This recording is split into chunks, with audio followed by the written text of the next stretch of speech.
다시 커지는 가계비 폭탄 따져봤으면 좋겠습니다. 대출금리는 인하될 가능성들이 매우 큽니다. 내년 상반기부터는요.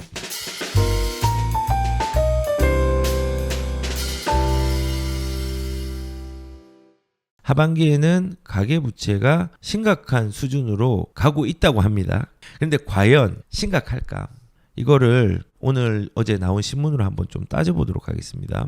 일단은 우리가 이 언론과 여론에 너무 그냥 1차적인 해석을 하지 않았으면 좋겠다는 생각이 드는 게요. 집값 회복 바람 타고 다시 커지는 가계비 폭탄. 지금 이제 언론에서는 가계부채에 대한 부분들이 너무 심각하다는 거죠. 회복할 수 없을 만큼 가기 전에 이거를 잡아야 된다고 얘기를 하는 거예요.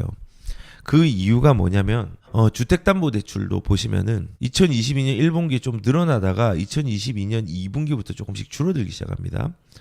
줄어들기 시작하다가 갑자기 뻥 이렇게 올라간 거죠. 그러니까 문제가 된다고 생각을 한 거죠. 특히 이제 주택담보대출에 대한 부분들이 좀 본격적으로 늘어난 거는 올해 4월입니다. 그리고 GDP 대비해서 가계부채가 이렇게 높다고 합니다. 우리나라가 속도가 빠르다고 하는데 이렇게 지고 가다가는 문제가 발생한다라고 정부 입장에서도 판단을 하고 있고, 그러한 부분에 대한 통계들을 조금 더 자극적으로 해석을 하면서 지금 가계비 폭탄 터진다 라고 얘기를 하고 있습니다. 그래서 정부가 지금 이러한 부분 때문에 이제 모니터링을 하기 시작했고 50년 만기 주담대라든지 뭐 이런 부분들을 조금 얘기를 좀 하고 있죠. 그래서 지금 이거 뭐 연령 제한한다고 하니까는 먼저 받자고 해가지고 이게 거론되기 시작한 지 13일 만에 거의 1조 1천억 가까이가 늘어버렸습니다. 막히기 전에 대출받자라는 불안 심리가 이제 작용을 한 거죠. 그런데 과연 이런 가계부채가 심각한 수준으로 가고 있는가? 이거를 한번 따져봤으면 좋겠습니다. 저는 개인적으로는요. 지금은 가계대출의 건전성을 유지하고 있다고 저는 생각을 합니다. 우선은 단기적으로 월 단위로 볼 때는 지금 2023년 7월 중에 가계대출 동향을 우선 보면요. 제일 최근의 동향이죠. 지금 주택담보대출의 경우에는요. 제2금융권은 감소하고 있으나 은행권의 증가 영향으로 총 5.6조 원이 증가했다는 거예요. 그러니까는 2금융권이면 새마을이라든지 뭐 지금 그 이외에 그 금리가 높은 금리 그 대출을 말하는 거예요. 그거는 감소했다는 거예요. 오히려 늘었는데 이 6조 원이 은행권이 늘었는데 이 6조 원이 뭐냐? 이 는 거는 일반 개별 주담대라든지 정책 모기지론이에요. 정책 모기지론. 그리고 이게 1금융권이라는 거예요. 1금융권.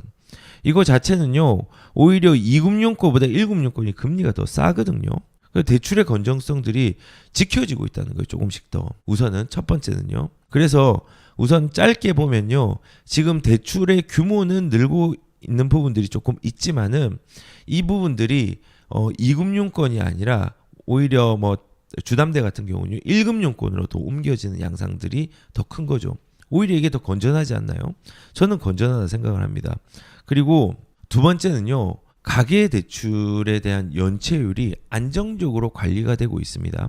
안정적으로.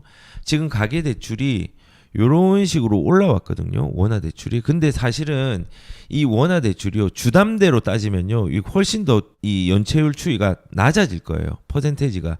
여기는 단위가 이제 2.0에서 0.35까지 올라와 있다 하지만요. 이거보다 사실은 가계대출 중에서 주담대만 따지면은 훨씬 더 내려갑니다. 연체율이 많이 없습니다. 거의 최저 수준에 도달하고 있습니다. 우선은. 근데 주택 외 라든지 신용대출에 대한 부분들이 사실은 조금은 높이 있기 때문에 이게 이제 올라간 양상이 있습니다. 그런데 여기서 보면 이게 전체적으로 볼 때도 원화대출 연체율 추이가 그렇게 높지 않다고 저는 판단이 되는 이유가요. 여기 보시면은 은행권의 연체율이 2019년 12월 말 기준으로 0.36이었어요.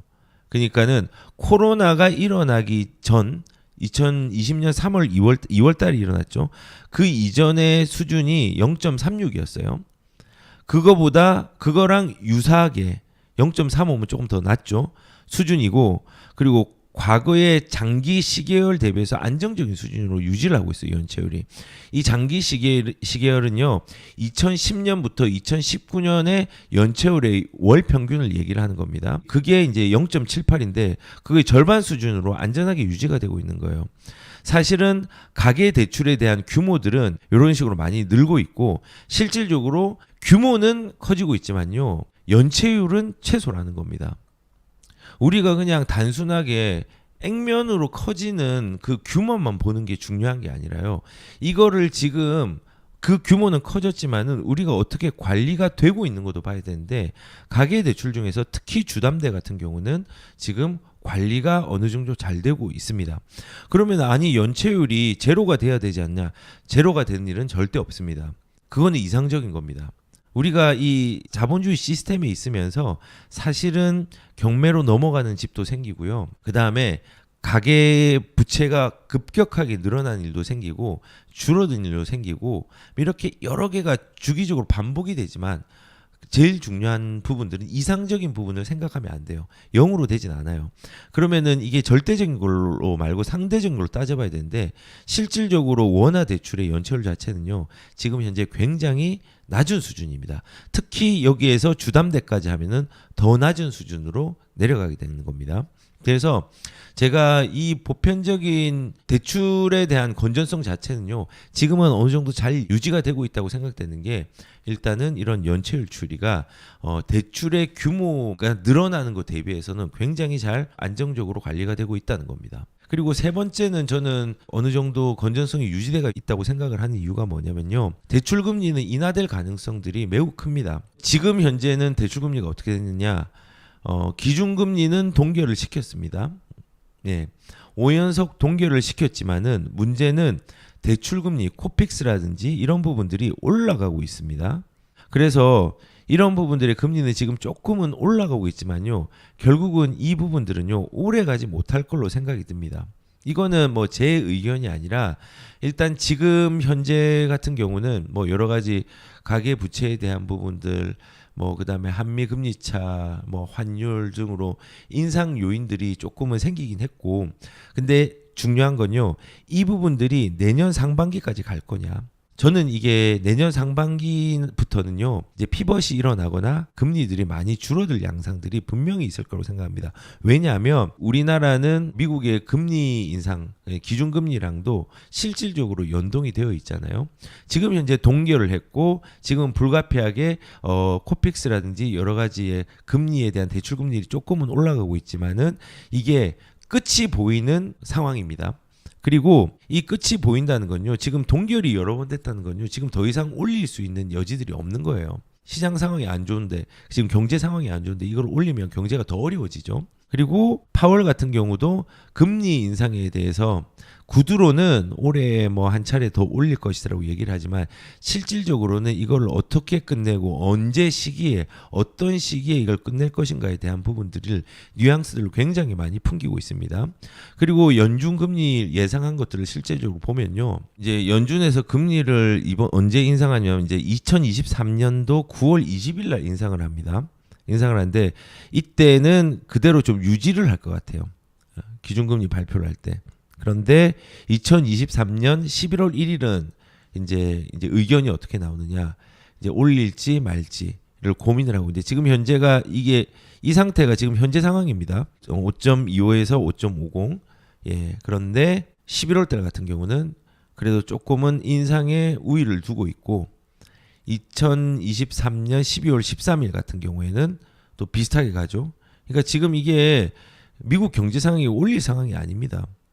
그리고 나중에 이제 조금 지금 현재가 유지되고 계속 가다 보면은 좀 장기적인 것들은 조금 예측하기 어렵지만은 뭐 이제 내려가고 있죠.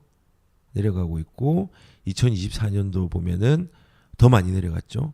계속 지금 이런 식으로 이 의견은 아직까지는 너무 먼 미래라서 정확하지는 않습니다. 하지만 분명한 거는 지금 현재 올해와 내년을 좀 추이해 볼 때 금리는 분명히 조금 내려갈 수 있는 양상들로 모든 전문가들이 조금은 추정을 하고 있는 상황입니다. 100% 맞는 건 아니지만 그래서 지금 상황에서는 금리에 대한 부분들은 끝을 향하고 있다. 그러면 금리가 조금 낮아진다고 하면은 뭐 이제 대출에 대한 부분들이 조금 더 일어날 수는 있겠지만은 이것도 분명히 어느 정도 정책적으로 나중엔 또 후속 조치를 취할 수는 있겠죠. 근데 지금 현재 이런 대출의 금리가 인하될 가능성들이 매우 크기 때문에 이자에 대한 부담들이 조금은 줄어드는 시기들로 이제 도래할 수 있는 여지가 있다는 거죠. 그래서 저는 지금 현재 지금 몇 가지를 얘기를 했는데, 첫 번째는 담보 대출 중에서 이금융권의 대출이 좀 감소를 하고 있는 거. 그리고 두 번째는 가계대출 연체율이 안정적으로 관리가 되고 있는 거. 그리고 세 번째는 대출 금리가 인하될 가능성들이 조금은 높기 때문에 우리가 대출 부담에 대한 부분, 금리 때문에 부담되는 부분들이 조금 줄어들 수 있는 부분도 생긴다는 거죠.